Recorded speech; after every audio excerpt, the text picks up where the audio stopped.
Hey guys, welcome back to Rusty's Bronco. A while ago, we checked out the Wolfbox G900 Pro.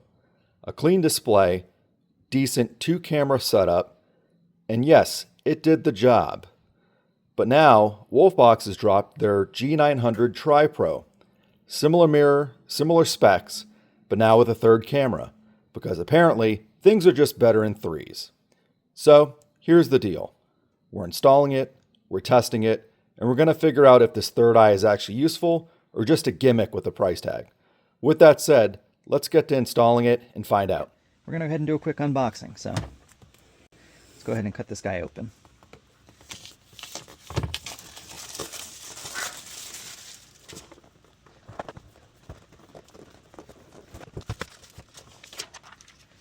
Alright, here's the new Wolfbox. And very similar to the old one, except looks like this is video in. I'm not sure what this rear USB is, but we'll find out. And there's the power.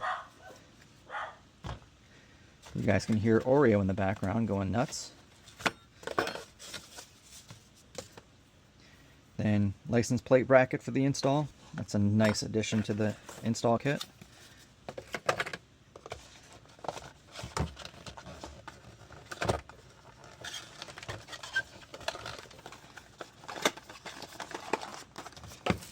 This box says we have rubber straps. That's if you want to use your factory mirror without having to remove it. The camera for the rear cable, the camera for the front bumper, and then a panel tool.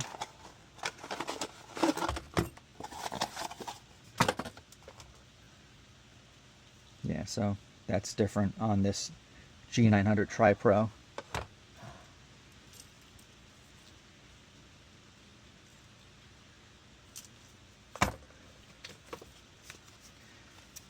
User's manual, which we probably won't use that.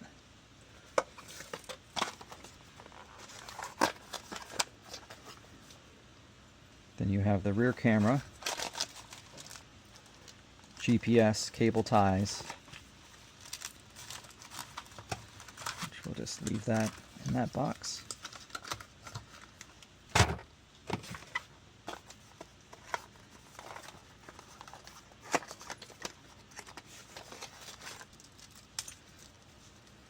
These are plates to install the camera if you want to install the interior, which we probably will do. And then here's a power if you want to use a cigarette lighter to power the camera. Rubber straps. This is in case that you want to just strap this to the factory rearview mirror without having to uninstall it.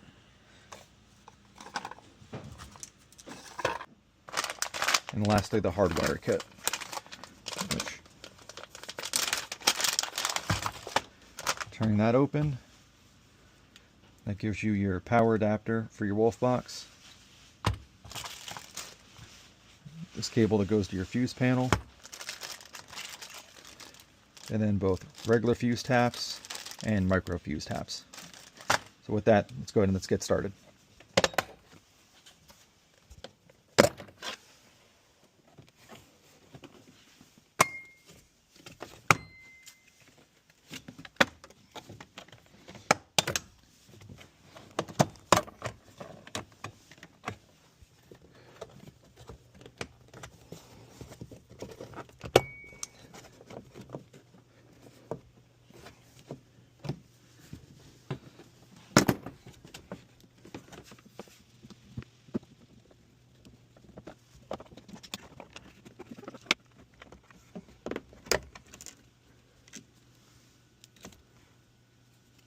For our install, we're going to end up using the permanent installation bracket.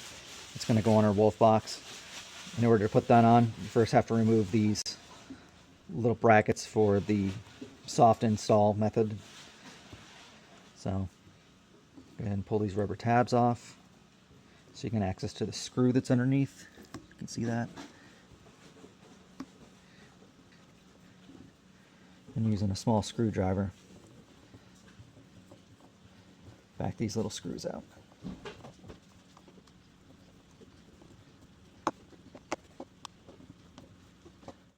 Once these screws are loose, go ahead and pull the little panels off. Get these tabs out of there. Next, we're going to take this bracket for our windshield. Note the orientation. The wide opening is toward the bottom of the Wolfbox. Go ahead and situate that in place and sink your screws in place.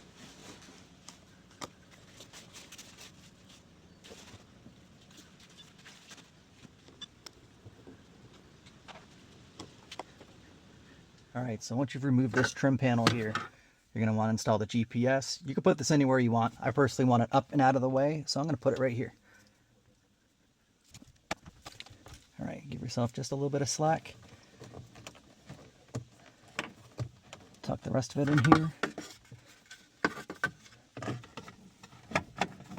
Reinstall your trim panel. Alright, so we're going to go ahead and start routing our rear camera. I made the mistake of mixing these two up, and at first I didn't realize which was which until I saw this rear USB and that cable. So that's how we know which one is which. Let's go ahead and run these. Alright, so we're going to go ahead and route our rear camera wire. So we're going to go ahead and get our little trim tool and route it back up behind here, down through the side, down through this way, and then to the rear of the vehicle. So let's get started on that.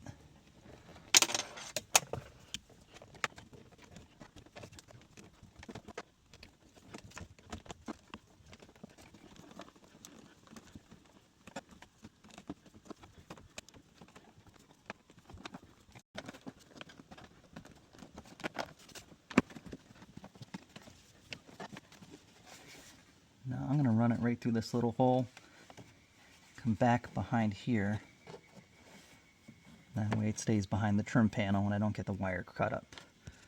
Alright, we're going to continue following this wire chase, basically up and through the inside of the panel. Let's go ahead and just tuck and pull from underneath and come around the back side. You might want to loosen this up as well, that'll make life easier pulling this through. And we just want to push this all back in place. It all should just snap.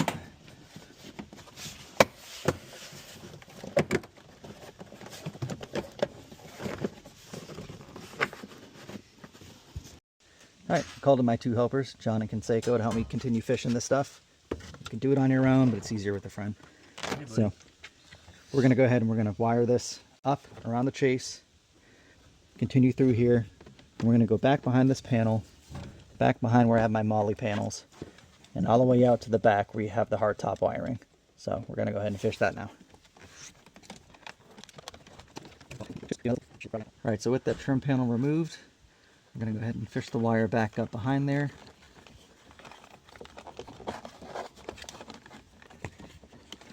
And then come back and through this one.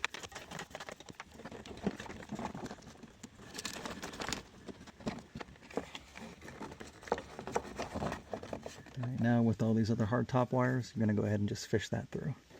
And put your trim panel back in place.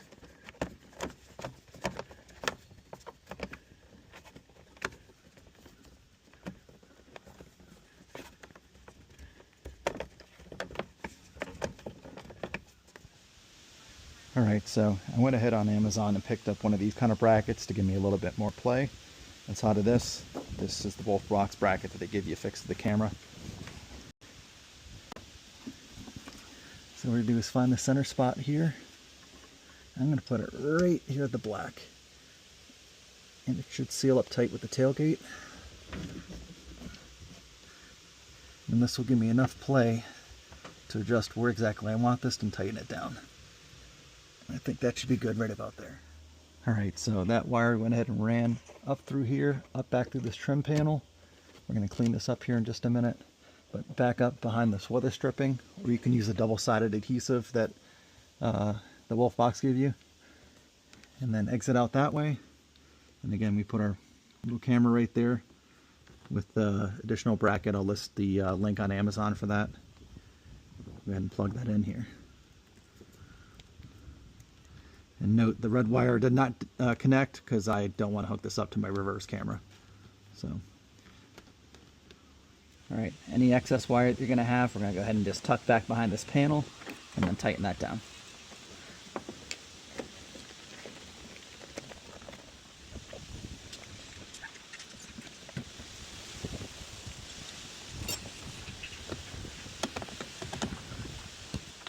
All right, with our rear camera installed and routed, we're going to go ahead and clean up our trim panels.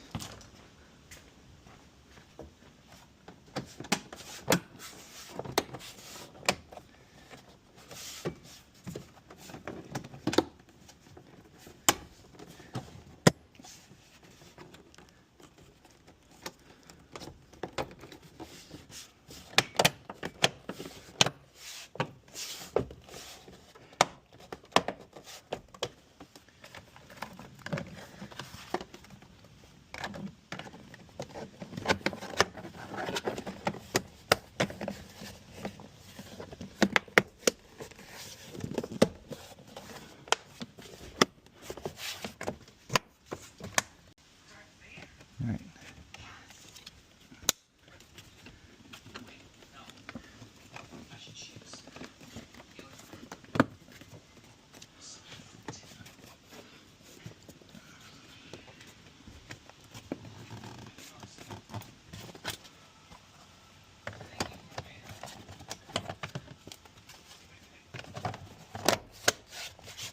All right, so in order to run this front camera, we're going to go ahead and we're going to probably secure it right here. I'm going to go ahead and leave a little bit of slack on it because I have a winch that's going to be installed here in the next week. So I'm probably going to go either here or somewhere right in there for now until the winch is installed and then relocate. But what I'm going to do is probably go ahead and follow the track underneath the bumper, come right back up through here, back and around the battery, and up high you have a grommet goes through your firewall right by your upfitter wiring, and I'm going to go ahead and fish the wire through there. So let's go ahead and let's do that. Alright, so with our camera in place, we went ahead and routed the wire down there. Now we're going to continue the wire chase.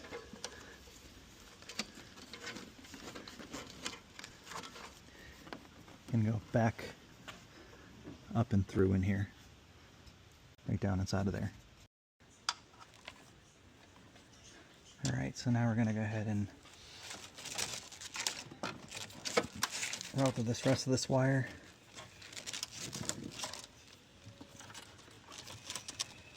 Just going to follow right along behind the battery junction box.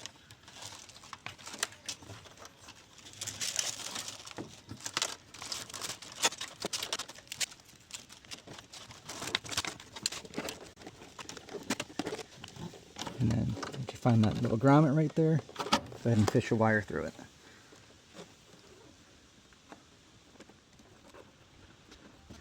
Alright, so we went ahead and installed the front camera underneath the factory camera, ran a chase back behind the bumper,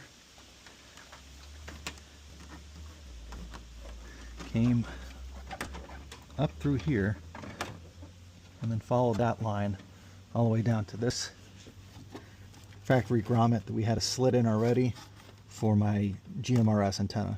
So now we're going to go ahead and pull the wires through on the inside and hook it up to the Wolfbox. Alright, so continuing the install, we went ahead and we routed our cable from all the way up there, which you can't quite see, but back up parallel to the rear camera. And we're going to go ahead and fish that up.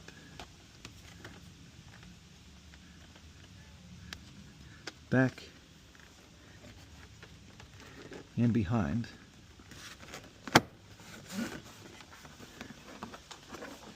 And follow the same route as we did earlier. Alright, so for our next step, we're going to go ahead and install the power for this camera. So in your install kit, what you're going to do is you're going to find the micro fuse adapters, and on your power cable, you're going to go ahead and plug these guys in. Alright, next let's go to the truck and I'll show you where to plug these into the fuse panel.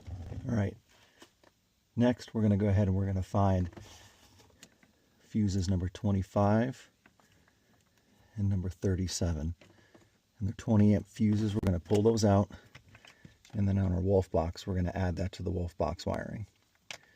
And now with your ground attached here to this bolt, you're going to take your one labeled ACC, which is accessory. You're going to plug that into your ignition up here.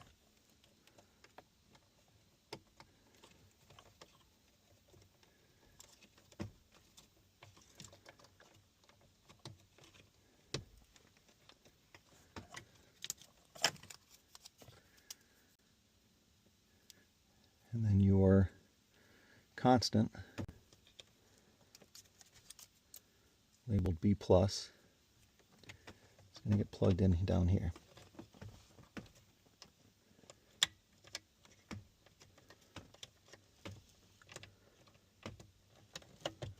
Alright, so we went ahead and we got all of our wires routed for the most part, with just a little bit of cleanup left. One thing that we did in my last Wolfbox install, I wasn't super happy with all the wires hanging. I wanted more of a factory look. So what I had to do is I bundled all the wires, tucked the factory harness all back up behind here, and then hit this with a little bit of shrink tube. That way all you really see is just the stuff going in the Wolfbox, no other wires. So we're going to go ahead and mount the Wolfbox in place, tighten this installation up, and then we'll walk you through the Wolfbox and then the features. All right, we're all plugged in. Moment of truth.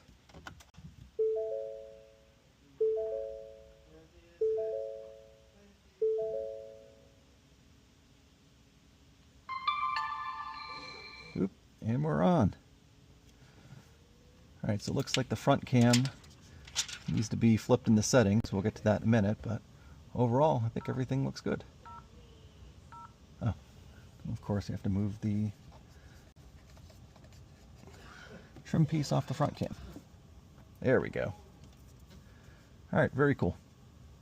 Let's go ahead and let's finish wrapping up these little wires and we'll finish up the install. All right, we've been ahead and buttoned up everything, got all the wires tucked away. Our Wolfbox is now installed. So I'm going to take you through the features and also correct the time here. So first thing you're going to see is the front camera, and you move to the next camera, you're just going to swipe, and this will give you a 3-camera view. Swipe again for the rear camera view, and then swipe again, and this will give you the lower front bumper. So correcting the time, you'll notice that this may be wrong when you first set yours up. What you're going to do is scroll down and first check that the daylight savings time is turned on if it's daylight savings time for you. And then time zone, we're Eastern time zone. Time style, if you want military style or standard. Format, month, date, and year, that's the way I want it. This is where you can actually set the date and time. Just note that if it's daylight savings time and you change that, the system will flip it back. So it also sets a time with the GPS. So next, GPS display. This will show you where your GPS coordinates are on your screen here. Same thing with the date stamp. Same thing with how fast you're going. Same thing with the GPS info. If you want speed or miles per hour. Your language. Whether or not your voice control is off, which I'm going to turn mine off. Basically, if you want to mirror the display, so you want to flip it around.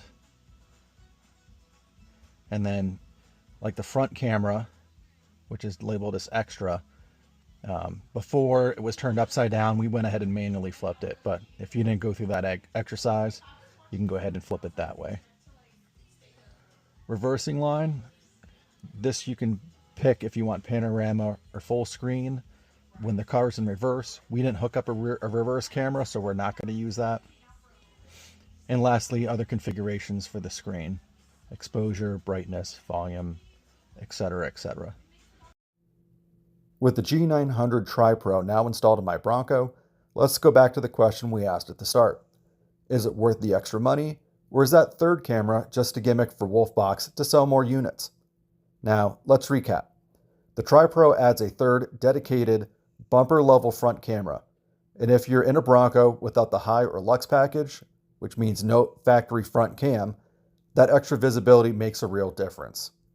If you've ever taken the Bronco off-road and hit a steep climb, and the hood is all you can see, you know how sketchy that moment can get. The Tri Pro gives you that low-angle view to spot obstacles, find your line, and stay in control where it matters most. Since we're speaking about visibility, the rear camera on the Tri Pro records in 2.5K, and the main front-facing mirror cam records in 4K, which is plenty of detail for daily driving, trails, or just capturing content. The bumper cam, however, is 1080p. Not quite as sharp, but still clear and totally usable for trail work and recording footage that you can download and share. And I noticed something else right away. Nighttime visibility is better on the Tri Pro. And that was one of my biggest complaints with the G900 Pro. Now, with the G900 Pro, Wolfbox improved it with a firmware update, but the Tri Pro handles better straight out of the box. So here is my final take. The Tri Pro is a smart, worthwhile upgrade if you want better front-end visibility, especially for trail use and technical driving without a factory front cam. It fills in a blind spot, which can make a big difference out there. If you're already running the G900 Pro and feel like it covers your needs, you're fine staying with it. But anyone who spends time off-road, the Tri Pro can give you more of what matters. If you're ready to grab one, the link is in the description. Use the promo code Rusty's Bronco at checkout to save a few bucks. But if Wolfbox has a better deal running, take that instead. This channel is all about saving you money, so you have more money for future mods that matter more. I appreciate you tuning in. What do you think? Would you find that a third camera is more beneficial? Leave us a comment below and tell us what setup you're currently running. And if this video helped you out, make sure to like it and subscribe to Rusty's Bronco for more gear reviews, installs, and off-road content. Catch you next time.